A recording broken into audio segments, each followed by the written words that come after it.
আমি এই এটা মানতে পারি না এই সাজা এটা আমাদের শহীদ পরিবারের সাথে বৈষম্য করা হয়েছে। যে খুনি তার ভিডিও ফুটেজ থাকা সত্ত্বেও তাকে 3 বছরের যদি মানে কারাদণ্ড দেয়া হয়, সেটা কি আসলে যৌক্তিক কোনো রায় হয়েছে বলে আপনারা মনে করেন? আমি তো মনে করি না।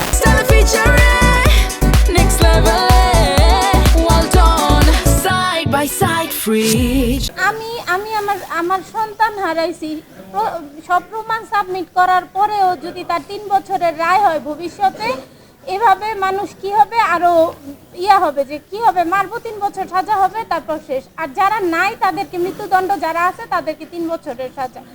আমি এই এটা মানতে পারি না এই সাজা এটা আমাদের শহীদ পরিবারের সাথে বৈষম্য করা হয়েছে।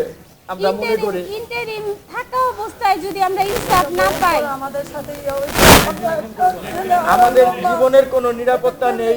আমি ব্যক্তিগতভাবে অনেক হয়রানি, অনেক হুমকির শিকার হয়েছি।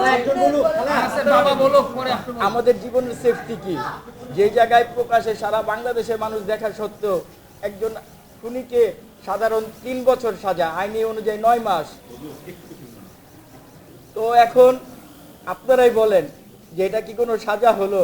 আমরা তীব্র নিন্দা জানাই, ঘৃণা ভরে প্রত্যাখ্যান করতেছি। আমরা এই রায়কে আমরা ঘৃণা ভরে প্রত্যাখ্যান করতেছি।